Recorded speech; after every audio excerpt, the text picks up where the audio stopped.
This short video shows how to buy shares of Churchill Downs Inc., CHDN.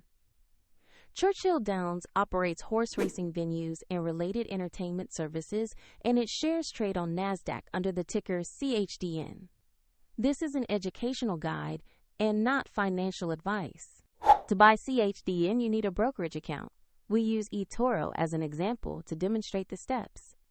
After signing up, you will need to verify your account, typically by uploading a valid ID, and then add funds to your account to make purchases. Use the platform search box and type the ticker CHDN to find the Churchill Downs listing.